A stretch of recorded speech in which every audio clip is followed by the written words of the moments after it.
അതിനകത്ത് പറഞ്ഞ കാര്യമെല്ലാം സത്യമാണ്. അതിന് പറഞ്ഞതൊന്നും തിരുത്തേണ്ടി വന്നിട്ടില്ല. അങ്ങനത്തെ ഗതികേട് ഈ പുസ്തകത്തിന് വന്നിട്ടില്ല. ഉൽപ്പത്തി പുസ്തകത്തിൽ ചില കാര്യങ്ങൾ പറഞ്ഞു, പുറപ്പാട് ചില കാര്യം പറഞ്ഞു. അത് കുറച്ച് വർഷം കഴിഞ്ഞപ്പം അത് വെട്ടി തിരുത്തി. അയ്യോ, അത് അന്നേരം അബദ്ധത്തിന് കയറി പറഞ്ഞതാ, അത് തെറ്റായിരുന്നെന്ന് പറയേണ്ട ഗതികേട് ഈ പുസ്തകത്തിന് വന്നിട്ടില്ല. ഈ പുസ്തകത്തിന്റെ വിശേഷത, കുഞ്ഞിനെ അവിടെ അടക്കിയെടുത്തു. കുഞ്ഞിന്റെ അമ്മ ഏതാ? അപ്പൻ്റെ അടുക്കലോട്ടാ പോകുന്നു. അപ്പൊ ശ്രദ്ധിച്ചേ, ഈ പുസ്തകത്തിന്റെ ഒരു വിശേഷത,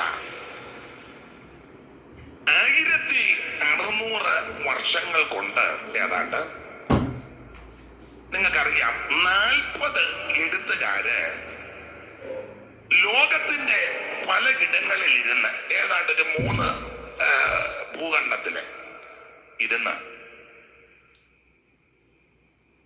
ഏതാണ്ട് 40 എഴുത്തുകാര് എഴുതിയതാണ് ഈ 66 പുസ്തകം. ഇവരിൽ പലരും തമ്മിൽ കണ്ടിട്ടില്ല, ആശയ വിനിമയങ്ങളൊന്നും നടത്തിയിട്ടുമില്ല. ഇന്നത്തെ പോലെ മൊബൈൽ സംവിധാനമോ വാട്സപ്പോ അങ്ങനെയുള്ള കുന്തക്കോടാലിയൊന്നും അന്നില്ല. അതുകൊണ്ട് അവര് ആരും തമ്മിൽ കണ്ടിട്ടുമില്ല. ഇപ്പൊ നമ്മൾ കണ്ടുകൊണ്ട് തന്നെ സംസാരിക്കുന്നത്. എന്തുകൊണ്ടെന്നാ ചോദിക്കുന്നത് അല്ലേ? എന്തുകൊണ്ട്? പിന്നെ അവിടുന്ന് ഞാനെല്ലാം കാണുന്നുണ്ട്. ഇപ്പൊ അതൊക്കെ നടക്കും. അന്ന് ഇതൊന്നുമില്ല. ഇവരാരും തമ്മിൽ കണ്ടിട്ടുമില്ല. പലരും ആശയവിനിമയങ്ങളൊന്നും നടത്തിയിട്ടുമില്ല. ഇവരെല്ലാം ദീർഘവർഷങ്ങളുടെ വ്യതിയാനത്താലാണ് ഇത് എഴുതിയത്. 1600 കൊല്ലം എടുത്തു ഇത് മൊത്തം എഴുതി തീർക്കാൻ. പക്ഷെ എഴുതി ക്രമപ്പെടുത്തി എല്ലാം ചിട്ടപ്പെടുത്തിയപ്പോൾ ഇതെല്ലാം കൂടെ ഒത്തെന്നുള്ളത് 66 പുസ്തകം തമ്മിൽ യോജിപ്പാൻ. മറ്റേ പല പുസ്തകങ്ങൾ നിങ്ങൾ വായിച്ചിട്ടുണ്ട്, എല്ലാം ഒന്ന് യോജിക്കാനൊക്കത്തില്ല. യോജിക്കാൻ പറ്റാത്തതാ പലതും എഴുതി വെച്ചേക്കുന്നത്. അതെ, എല്ലാം മൈക്ക് കൂടെ പറയാനൊക്കത്തില്ല. തല്ലുകൊണ്ട് ഉപ്പാട് വരും. വെറുതെ എന്തിനാ ആലോക്യം ഉണ്ടാക്കുന്നത്? യോജിക്കാനൊക്കത്തില്ല. യോജിക്കാത്ത കാര്യങ്ങളാ പലതും. അപ്പൊ നിങ്ങൾ ചോദിക്കുക എന്തൊക്കെയാന്ന് അറിഞ്ഞാൽ കൊള്ളാന്ന്. യോഗം കഴിഞ്ഞ് വരിക എന്നെ ചില കാര്യം പറയാം. അതും എല്ലാം തെളിച്ച് പറയാനും ഒക്കത്തില്ല. ഒന്നിനെയും വിശ്വസിക്കാനൊക്കെ അല്ല. മൊബൈൽ ഓൺ ചെയ്തോണ്ടാ വരുന്നത്. നമ്മൾ പറഞ്ഞേച്ച് അങ്ങോട്ട് മാറുമ്പോൾ ഉടനെ അത് ഇടും. പിന്നെ പ്രശ്നമാണ്.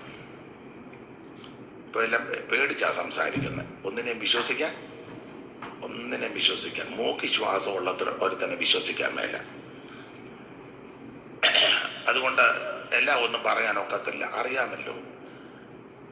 അപ്പോൾ മറ്റ് പല പുസ്തകങ്ങൾ തമ്മിൽ യോജിക്കുന്നില്ല. യോജിക്കാൻ പറ്റാത്ത ഒത്തിരി കാര്യമായി എഴുതി വച്ചിരിക്കുന്നത്. എന്നാൽ ഈ പുസ്തകത്തിന്റെ വിശേഷത ഇതെല്ലാം യോജിക്കുന്നെന്നുള്ളതാണ്.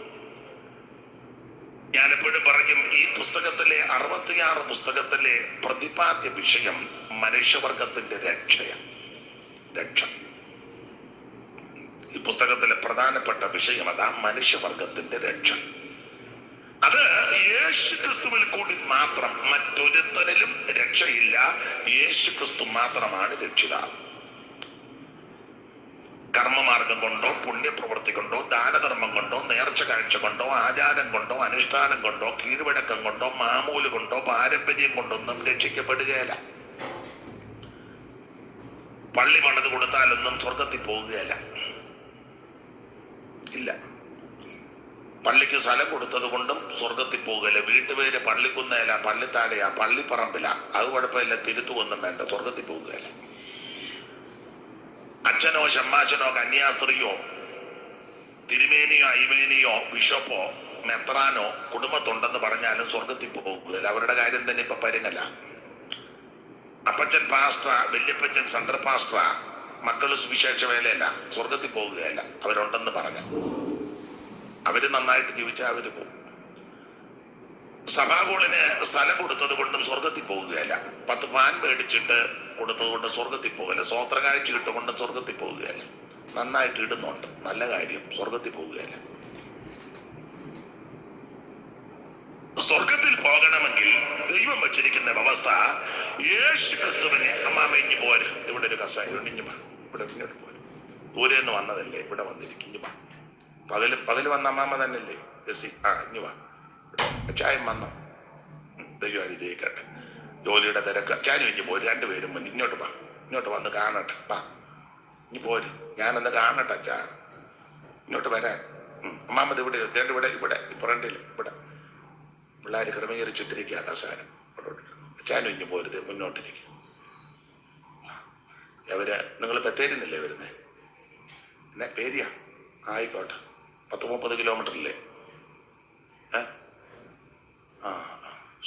ഞാനും പോയിന്റാ പറയുന്നത്. ദൈവം അനുഗ്രഹിക്കട്ടെ.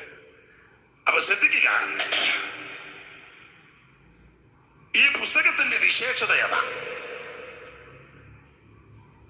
ഇതിലെ പ്രതിപാദ്യ വിഷയം മനുഷ്യവർഗത്തിന്റെ രക്ഷയാണ്. ഒരു വാക്യം വായിച്ചു, തീത്തോസ് 2:11.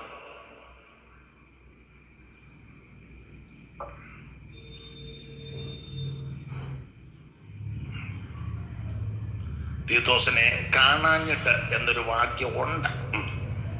എന്നാലും ഇതൊന്നും വായിച്ചു തരില്ല. സകല മനുഷ്യർക്കും രക്ഷാകരമായ ദൈവകൃപ ഉദിച്ചുവല്ലോ. സകല